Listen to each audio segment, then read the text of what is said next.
Hey, good day, Cam Newton.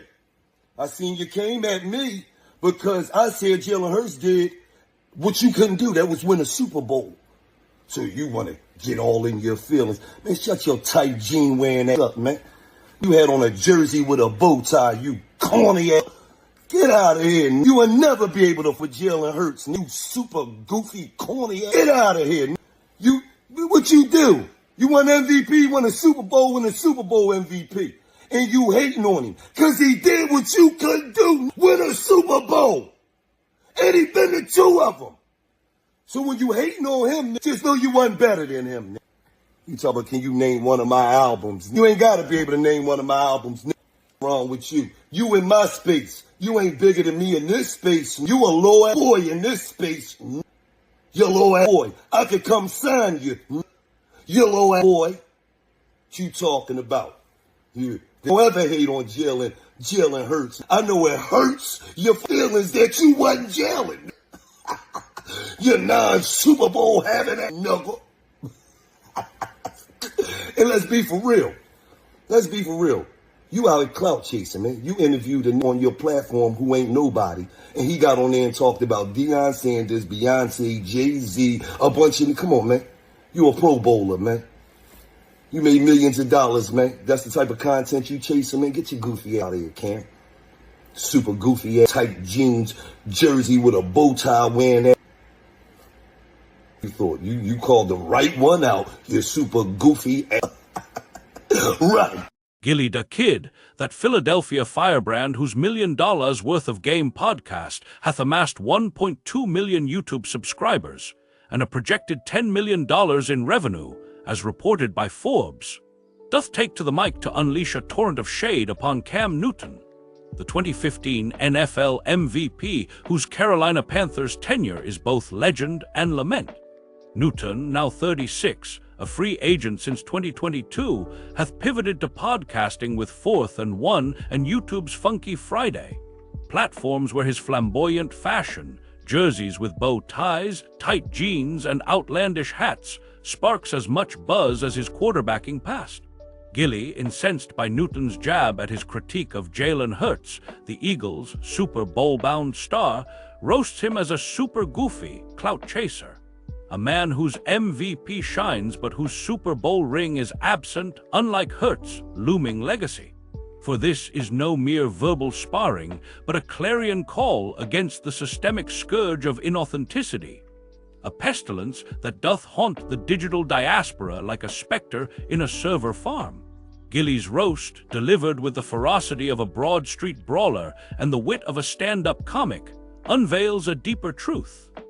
Newton, once a beacon of black excellence with his 2015 MVP and Heisman Trophy, now flounders in the cultural coliseum, his podcasting pivot marred by clout-chasing antics and sartorial spectacles that mock his gridiron gravitas. The irony, Newton's jab at Gillie, questioning his musical legacy, betrays a man desperate to reclaim relevance, a quarterback whose 15,124 passing yards and 75 touchdowns are overshadowed by a Super Bowl 50 loss to Peyton Manning's Broncos. Gillie's retort, branding Newton a low boy in the podcasting pantheon, is a progressive stand. Authenticity trumps accolades, and legacy demands substance, not style. The liberal heart aches for Newton, a black icon whose injuries and age have dimmed his star, yet demands he rise above performative fame. A call for a digital world where black voices amplify truth, not trends, where Hurts' Super Bowl chase is celebrated, not envied. This moment demands a verbosity so florid it could make a thesaurus swoon. Schumpeter's reflections are a Promethean cry, a lamentation that pierces the digital firmament, a testament to the perfidy of those who wield fame as a facade while cloaked in the garb of greatness.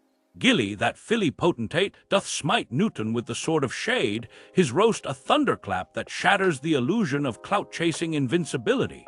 Oh, the perfidy, the profligacy! The cybersphere, that fractious federation of fans and foes, doth swarm like locusts upon the verdant fields of discourse, their tweets and clips a pestilent plague that reduces a quarterback's legacy to memes.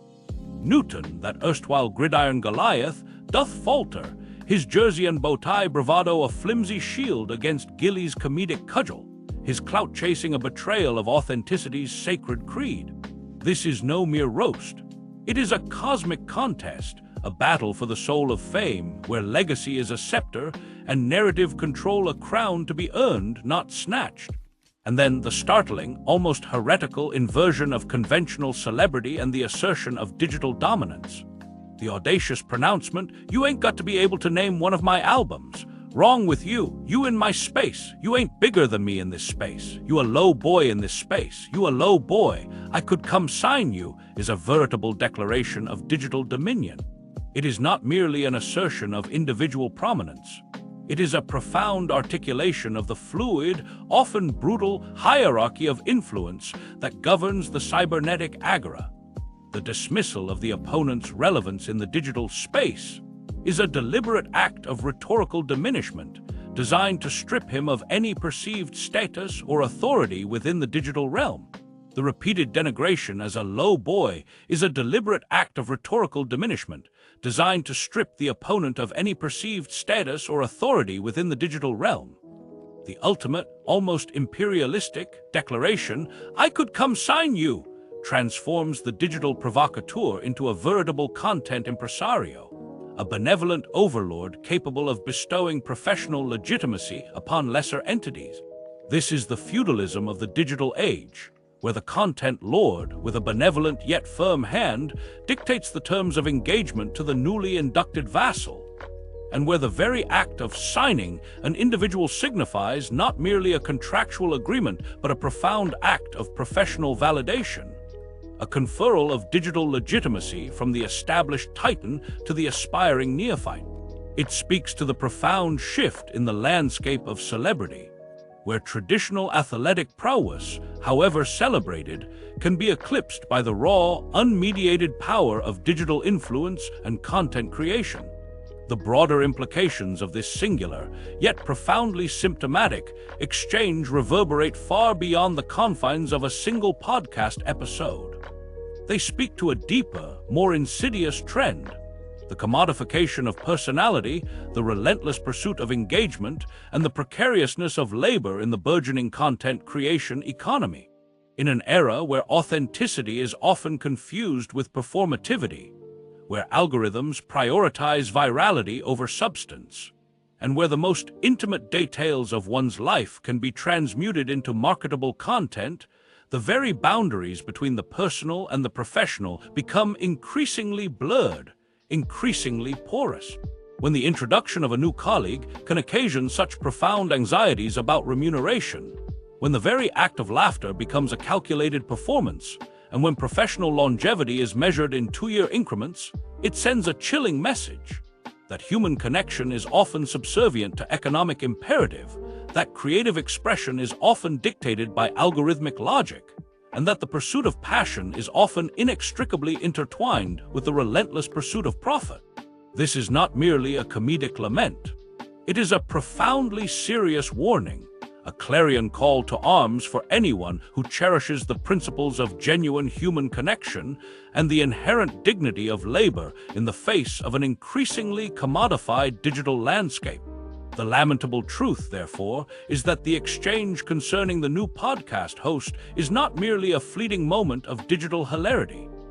It is a microcosm of a macro problem, a symptom of a deeper, more pervasive malaise that afflicts the very sinews of our collective understanding of work, value, and human connection in the digital age.